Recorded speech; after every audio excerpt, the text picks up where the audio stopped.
Assalamu alaikum. Today we'll be going over the concept of files in terms of computer science P29618. So today we'll need to show understanding of how files work. So in the syllabus, we are only dealing with .txt files. So we need to understand what kind of operations can we perform on these files. So one thing is that we can open these files. So to open these files, we need to use the command open.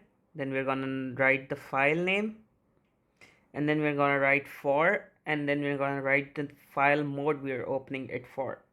So in terms of our syllabus, the file modes of use are read, write, and append. So these are the three key notes that we need to know on how we can open a specific file. So we're gonna be discussing what's the difference of opening the file for read, write, and append. So for reading, it basically just reads the data, right? Reads data from the file. Whereas for write, it overwrites any data.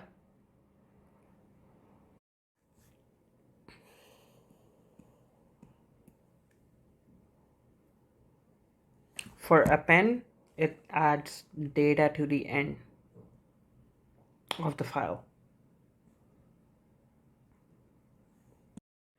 So what if I want to perform a command on a file?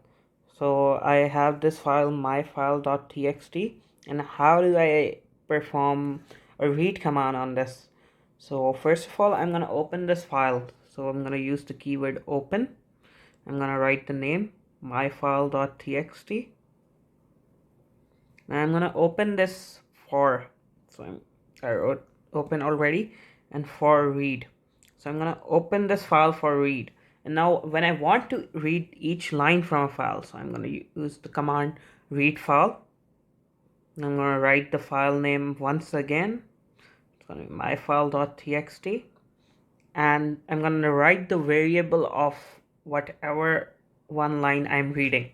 So this is how I'm gonna open this file for read, and this is how I'm gonna use this command read file, and then I'm gonna read one line at a time from the file. So now we're gonna be going over a question that we have been given, and we're gonna see how we can deal with that. Right, so I'm gonna zoom in onto the question and gonna read it. So we have to open file.txt for write, and write whatever user inputs until user inputs an empty string, right? So first of all, I'm gonna declare some variables for this.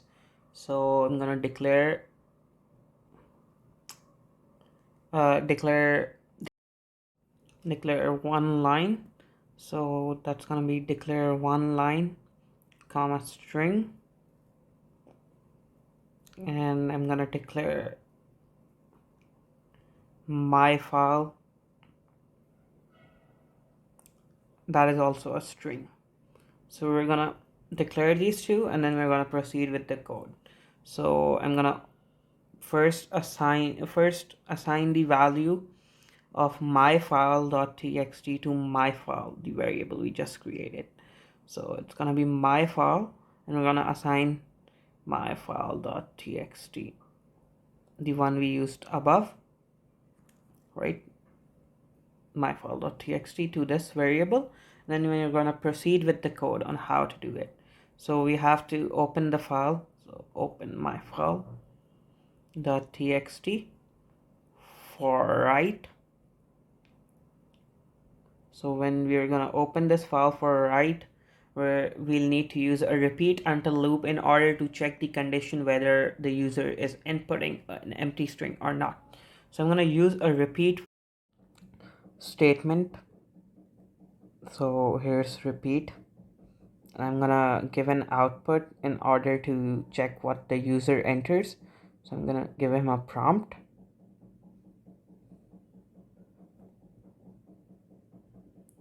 And then I'm gonna take the input from the user, right? So input will be whatever my variable is. So in this case, it's one line.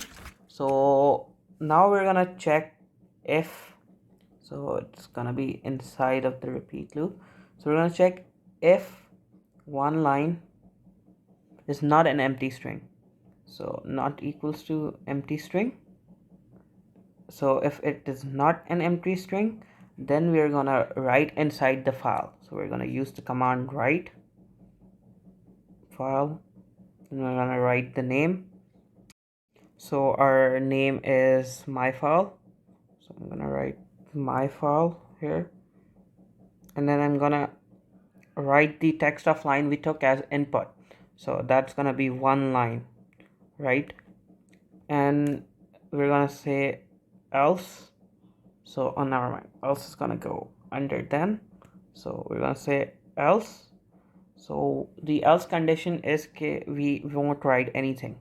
So we're just gonna close file, and the file name is my file, and then we're gonna use an end if, and we're gonna repeat this until